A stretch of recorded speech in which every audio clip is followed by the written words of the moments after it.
Ia telah berkorban demi tugas. Pengabdian dan ketulusannya tidak pernah goyah, baik di toy perubahan maupun kemajuan, di masa penuh kebahagiaan maupun perayaan. Benarlah pepatah, berat beban bagi kepala yang mengenakan mahkota. Dan hal itu tak pernah lebih tepat daripada ketika membicarakan Raja Charles. Pada usia 73 tahun, ia resmi naik takhta setelah kepergian sang ibu, Ratu Elizabeth II.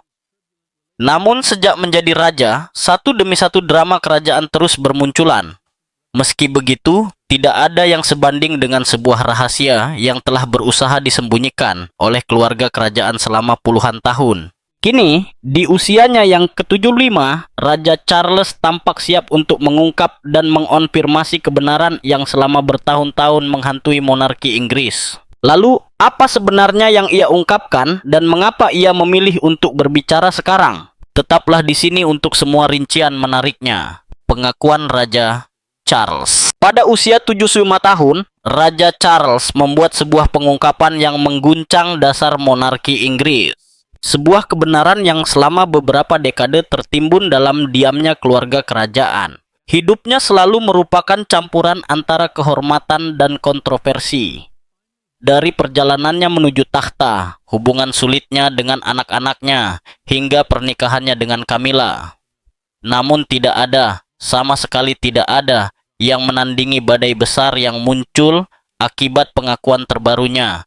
Pertanyaannya kini, apa sebenarnya yang diungkap Raja Charles? Dan mungkinkah ini akan mengubah cara dunia memandang keluarga kerajaan? Mari kita selami. Jika berbicara tentang kisah cinta kerajaan, tidak ada yang lebih berapi-api sekaligus lebih berakhir tragis daripada kisah Charles, Diana, dan Camilla. Segitiga cinta yang mendefinisikan satu era, mengaburkan batas antara kewajiban kerajaan dan hasrat terlarang. Meski Charles dan Camilla pada akhirnya kembali bersama, Diana harus mengumpulkan kepingan hatinya yang hancur.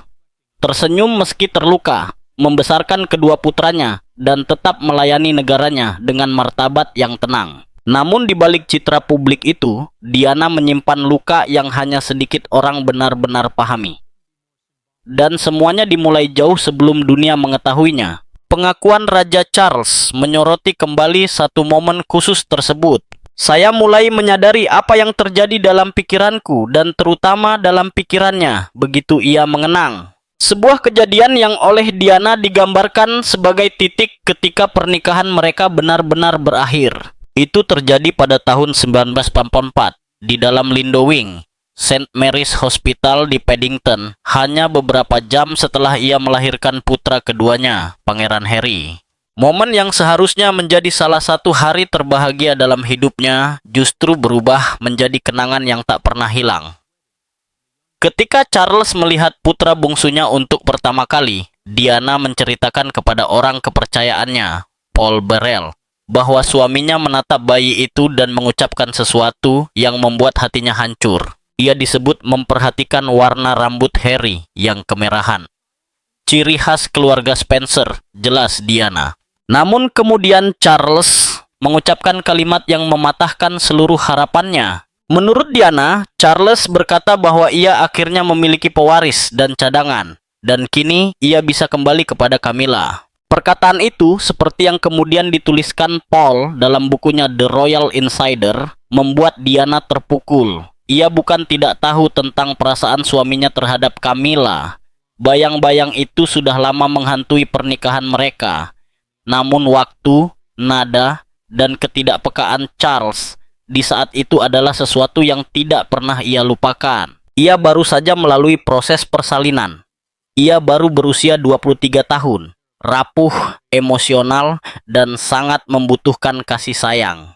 Apa yang ia dapatkan justru sebaliknya. Di mata publik ia dipuji, namun dalam keluarga kerajaan yang konservatif ia sering dibungkam dan disalahkan. Di malam itu ia mendapat kepastian bahwa cinta suaminya sejak awal bukan miliknya. Bertahun-tahun kemudian, Diana mengaku kepada Paul bahwa ia menangis hingga tertidur malam itu, menyadari bahwa pernikahannya sebenarnya sudah berakhir hanya 4 tahun setelah mereka menikah. Ia berkata bahwa ia telah memberikan segalanya untuk membuat pernikahan itu berhasil. Namun saat Charles keluar dari kamar rumah sakit tersebut, ia tahu semuanya hanya ilusi. Sejak malam itu, ia memakai mahkota patah hati, berpura-pura di depan dunia bahwa semuanya baik-baik saja, meski di dalam dirinya ia perlahan hancur. Charles yang kala itu berusia 36 tahun tampaknya menganggap tugas pernikahan mereka selesai begitu ia memiliki seorang pewaris dan seorang cadangan.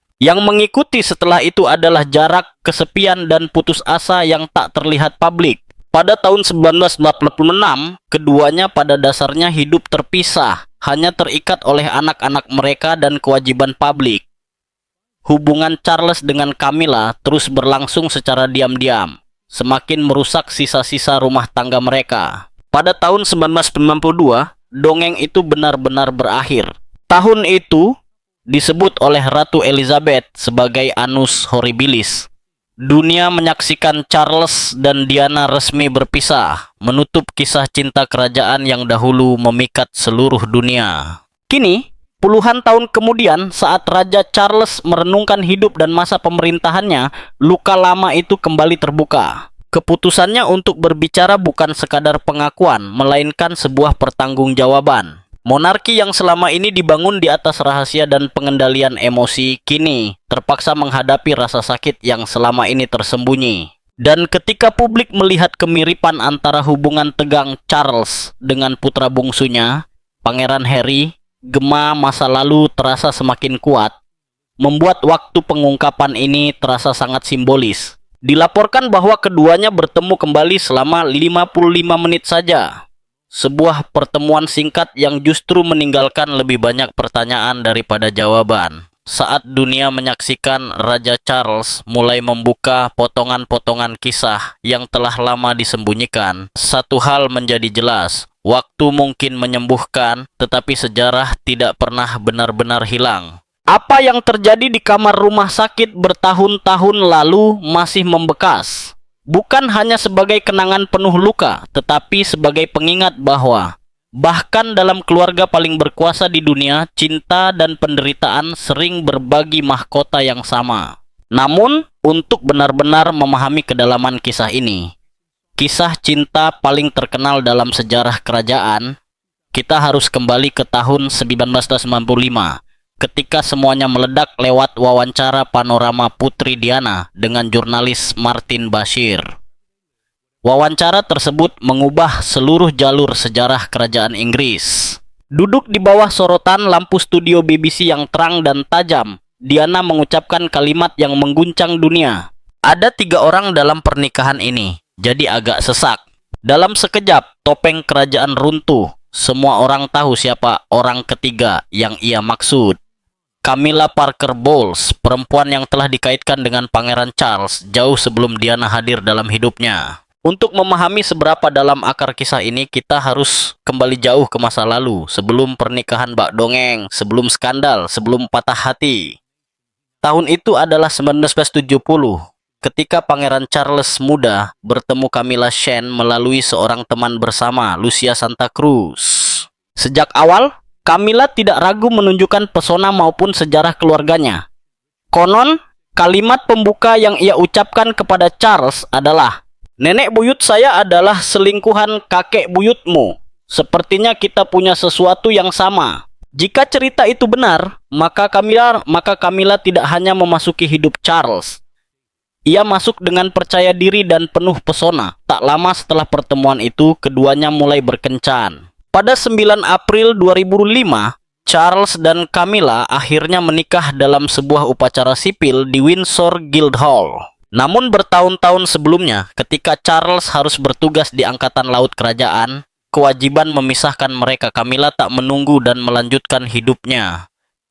Pada 1973, ia menikahi perwira Angkatan Darat Inggris, Andrew Parker Bowles, dalam pernikahan yang terlihat sempurna. Tetapi ada satu hal, Charles tetap berada dekat dengannya, sangat dekat. Bahkan ia menjadi ayah baptis bagi putra Camilla, Tom. Butuh 7 tahun bagi Charles untuk menemukan calon istrinya sendiri. Disinilah Lady Diana Spencer, asisten taman kanak-kanak yang pemalu dengan senyum lembut dan mata penuh kepolosan, memasuki cerita. Pertunangan mereka pada tahun 1981 seharusnya menjadi awal kisah cinta kerajaan, namun retakan sudah terlihat sebelum mereka menikah. Ketika Charles ditanya apakah ia sedang jatuh cinta, ia menjawab dengan kalimat yang kini terkenal, "Apapun arti cinta itu." Jawaban yang jelas bukan kalimat romantis yang ingin didengar siapapun sebelum berjalan menuju altar. Beberapa hari sebelum pernikahan, dongeng Diana mulai runtuh. Ia menemukan gelang khusus yang akan diberikan kepada Camilla, terukir dengan nama panggilan rahasia mereka, F dan G, singkatan dari Fred dan Gladys, nama yang terinspirasi dari sketsa komedi The Goon Show. Temuan itu membuatnya hancur. Dikabarkan pula bahwa Camilla memberi Charles sepasang kancing manset bertuliskan huruf CC, Charles dan Camilla. Dan ya, Charles mengenakannya saat bulan madu.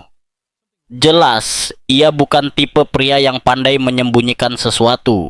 Pada 1986, hubungan mereka yang tak pernah benar-benar berakhir kembali berkobar. Diana, yang semakin terisolasi dan terluka, memutuskan untuk mengambil sikap. Pada tahun 1989, ia menghadapi Camilla secara langsung. Dalam rekaman pribadinya yang kemudian dibagikan kepada penulis biografi Andrew Morton, Diana menceritakan bagaimana ia mengatakan kepada Camilla bahwa ia mengetahui hubungan rahasia antara dirinya dan Charles, dan bahwa ia tidak akan berpura-pura tidak melihatnya. Camilla disebut menjawab bahwa Diana memiliki segalanya, ketenaran, kekaguman publik, dan 2 putra yang tampan. Sehingga apalagi yang bisa ia inginkan? Jawaban Diana sederhana. Ia menginginkan suaminya. Ia meminta maaf jika dirasa menghalangi, mengakui bahwa ia memahami situasinya, tetapi ia menolak diperlakukan seperti orang bodoh. Meski percakapan itu terjadi, tidak ada yang berubah.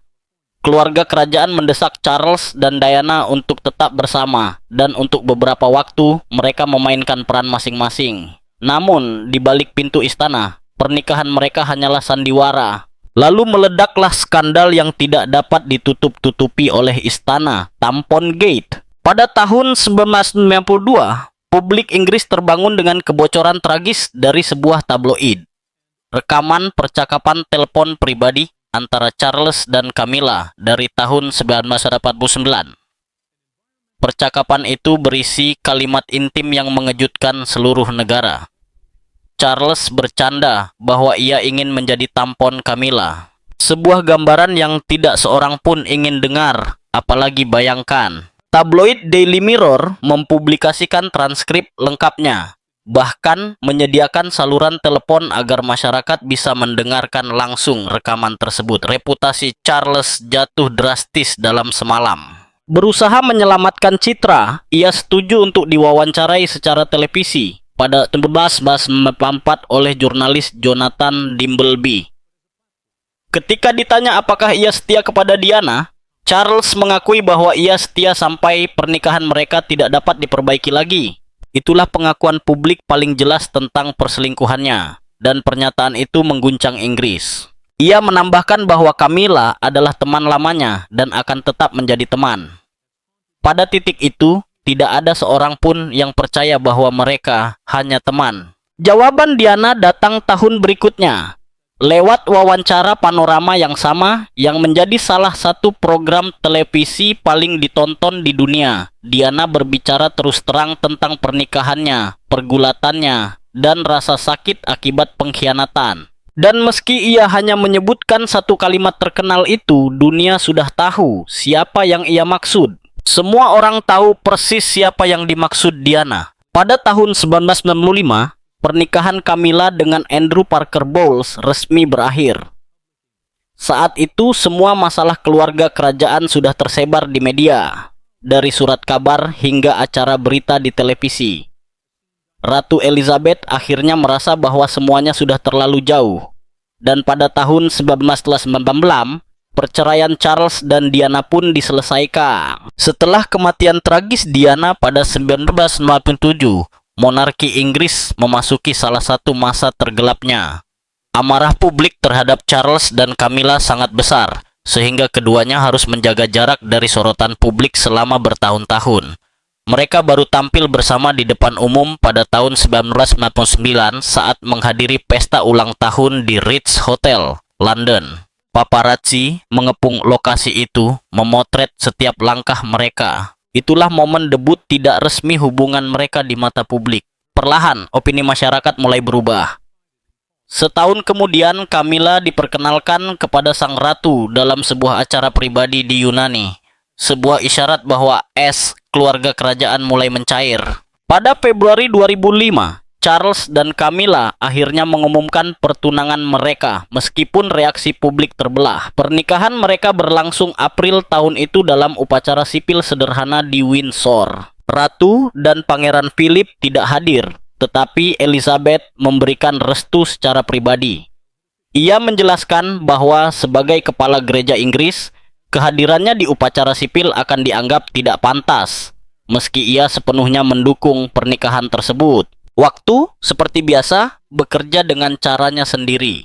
Citra publik Camilla perlahan melunak melalui kerja-kerja amal dan dedikasinya yang konsisten. Dan pada Februari 2022, beberapa bulan sebelum wafat, Ratu Elizabeth mengeluarkan pernyataan penting. Ia menyampaikan harapan tulusnya agar saat waktunya tiba, Camilla akan dikenal sebagai Queen Consort, sebuah pengakuan penuh dari sang ratu sendiri.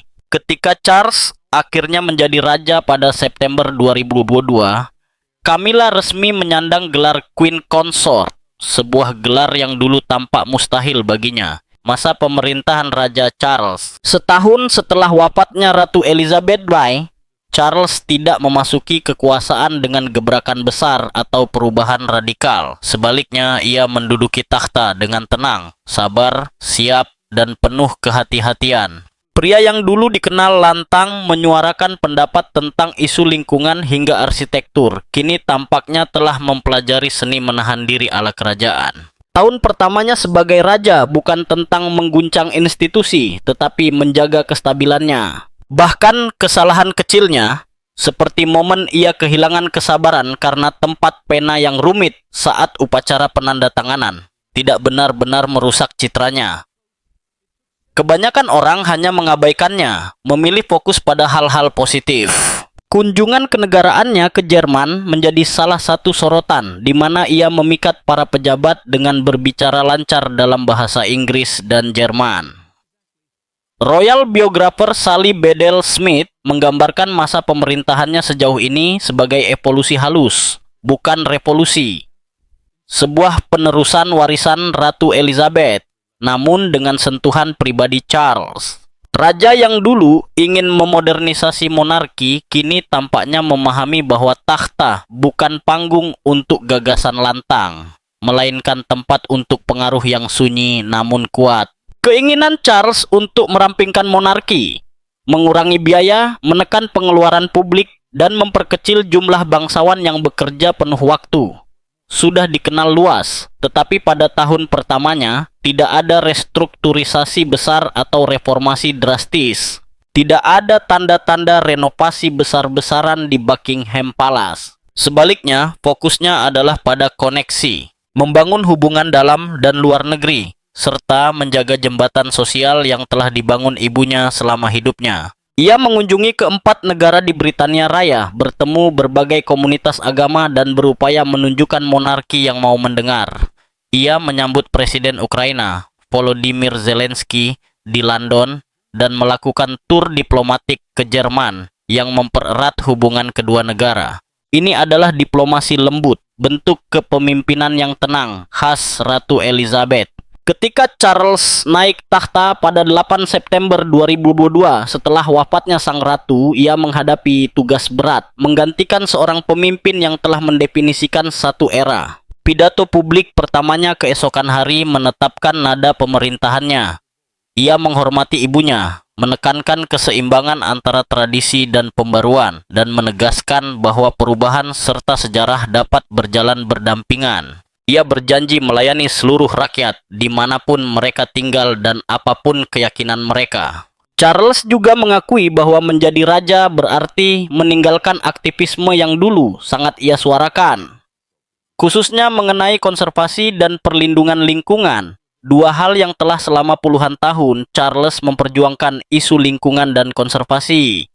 Namun kini, tanggung jawab itu secara simbolis ia serahkan kepada Pangeran William. Ia mendorong putranya untuk memimpin percakapan nasional mengenai isu-isu penting, mengangkat suara kelompok yang terpinggirkan agar perubahan nyata bisa terjadi.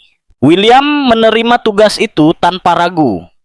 Ia meluncurkan berbagai inisiatif baru untuk memerangi tunawisma dan meneruskan komitmen ayahnya terhadap aksi iklim. Awal masa pemerintahan Charles dibayangi duka mendalam.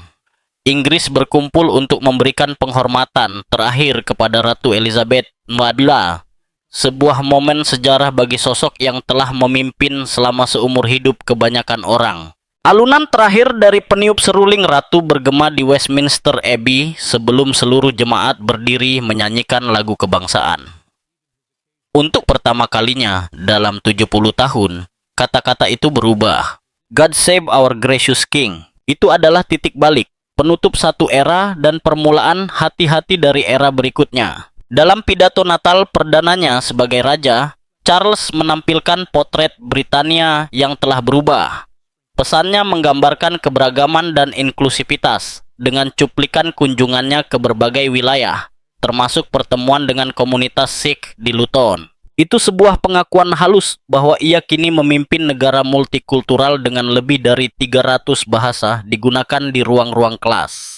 Lalu tibalah penobatan pada Mei 2023. Momen yang dunia nantikan, duduk di kursi penobatan berusia 700 tahun di Westminster Abbey, Charles dimahkotai dengan mahkota penuh permata sebelum menjalani prosesi pengurapan minyak suci dalam upacara tertutup dari kamera. Namun dalam ritual sakral itu, Charles mencetak sejarah dengan mengundang pemimpin agama non-Kristen untuk ikut serta. Pertama kalinya hal tersebut terjadi.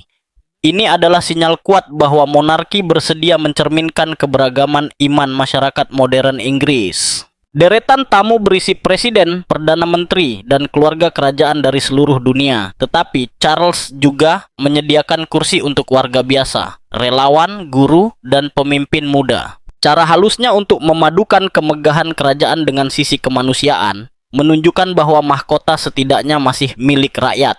Namun tekanan terhadap monarki semakin kuat. Di era media modern, aturan lama, never explain, never complain, terasa ketinggalan zaman. Publik menginginkan transparansi, kejelasan soal keuangan kerajaan, akuntabilitas, dan representasi. Tuntutan agar istana mengakui keterlibatan historisnya dengan perbudakan dan kolonialisme pun semakin lantang. Sebagian tuntutan ini dipicu oleh kritik Pangeran Harry dan Meghan melalui buku dan serial dokumenter mereka. Di sisi lain, gerakan republik di negara-negara persemakmuran kian menguat dengan pertanyaan besar. Apakah mereka masih membutuhkan Raja Inggris sebagai kepala negara? Menurut pakar seperti Joe Little dari Majesty Magazine, masa pemerintahan Charles kemungkinan akan berakhir dengan lebih sedikit negara yang tetap berada di bawah mahkota, sama seperti masa pemerintahan ibunya. Latar belakang Raja Charles. Raja Charles III lahir dengan nama Charles Philip Arthur George pada 14 November 1948 di London. Ia adalah anak pertama dari 4 bersaudara, pasangan Ratu Elizabeth II dan Pangeran Philip. Takdirnya untuk menjadi raja sudah ditetapkan bahkan sebelum ia bisa berjalan. Charles tidak memiliki nama keluarga resmi. Sebagai pangeran, ia tidak membutuhkannya. Jika harus, ia bisa menggunakan Windsor sesuai nama dinasti. Nama keluarga ayahnya adalah Mountbatten, dan sang ratu memutuskan keturunan mereka dapat menggunakan gabungan keduanya, Mountbatten-Windsor. Itulah sebabnya ketika Putri Anne menikah pada 1973, ia menandatangani namanya sebagai Anne Mountbatten-Windsor. Keluarga kerajaan juga kadang memakai gelar sebagai nama keluarga.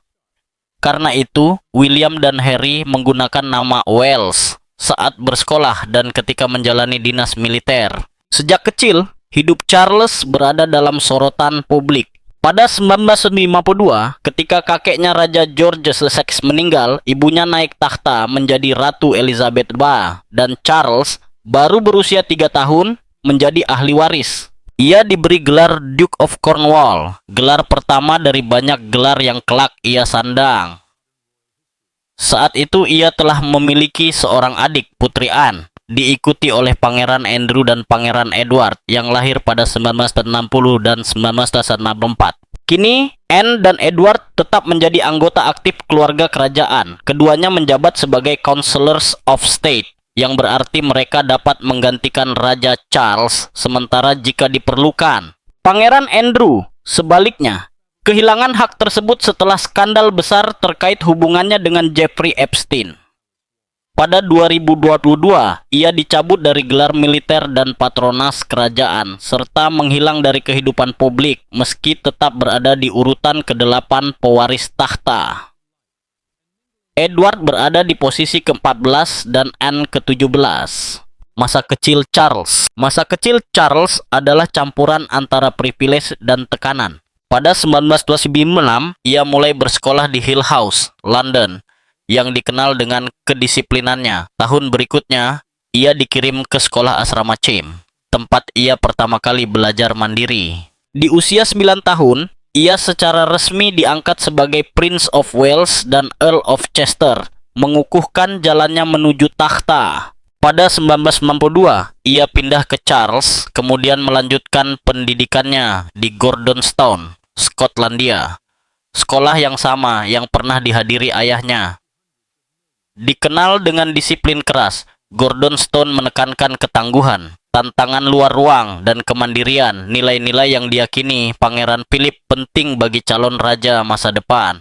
Setelah itu, Charles mengikuti program pertukaran pelajar di Melbourne, Australia, tempat ia merasakan untuk pertama kalinya kebebasan sejati, jauh dari protokol istana.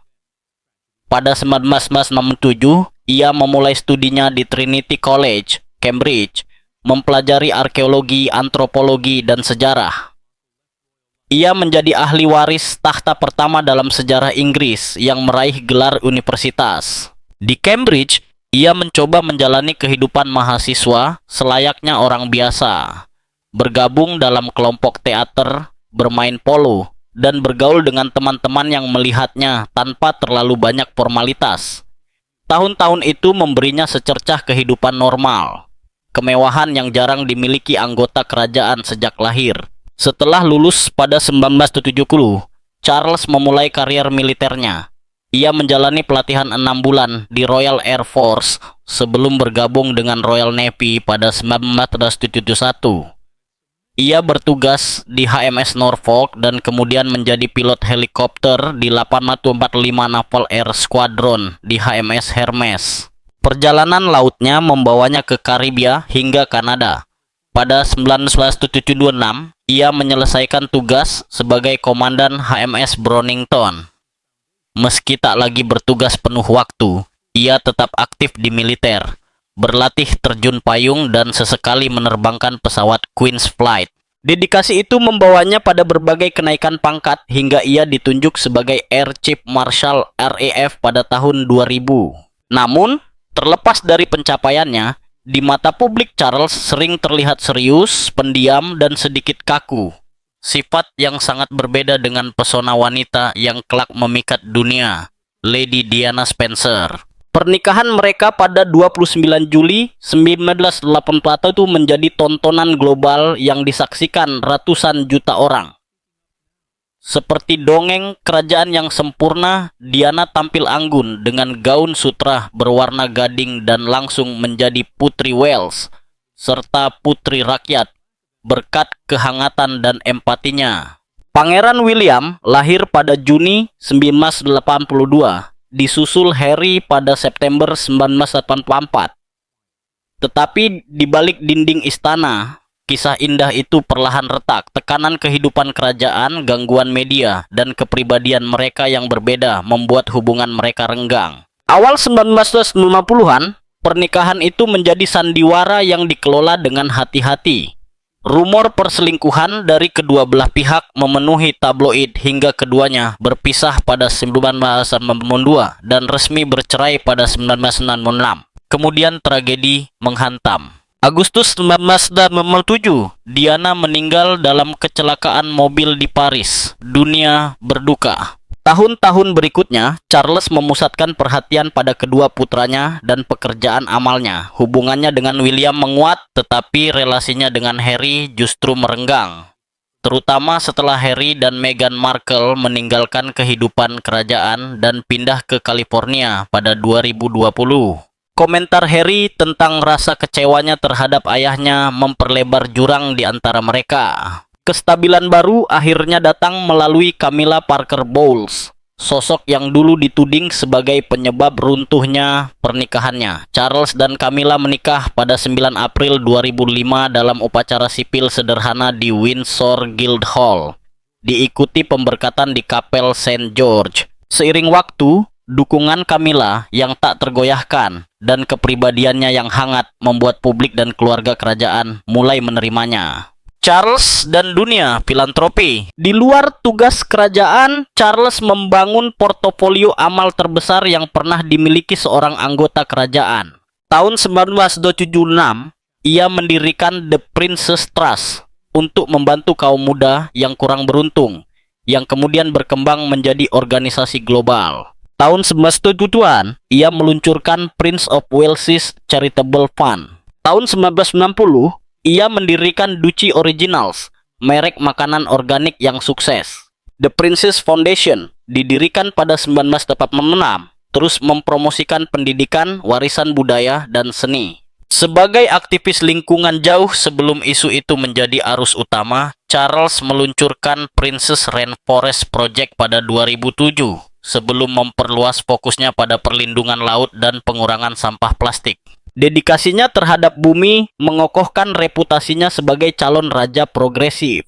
Pada 2022, namanya menjadi tajuk berita setelah laporan mengungkap bahwa ia menerima donasi besar berupa uang tunai, termasuk yang diserahkan dalam tas jinjing dari mantan Perdana Menteri Qatar untuk lembaga amalnya. Meski tidak ilegal, hal itu kembali memicu perdebatan soal transparansi monarki. Saat ia menjadi raja pada September 2022, Charles mulai membentuk ulang warisannya. Tahun 2023, jaringan amalnya diubah namanya. The Princess Trust menjadi The King's Trust. The Princess Foundation menjadi The King's Foundation. Di tahun yang sama, ia memperkenalkan Coronation Food Project, sebuah inisiatif nasional untuk mengurangi limbah makanan dan menyalurkannya kepada mereka yang membutuhkan. Isu yang sangat ia pedulikan. Makna mahkota bagi Charles. Bagi Raja Charles III, mahkota bukan sekadar simbol kekuasaan. Itu adalah beban tujuan seumur hidup. Dari seorang anak yang dipersiapkan untuk memerintah hingga menjadi raja yang akhirnya memenuhi takdirnya, satu hal tetap konsisten. Ia selalu melihat monarki bukan hanya sebagai warisan, tetapi sebagai alat untuk melayani, melindungi, dan bertahan.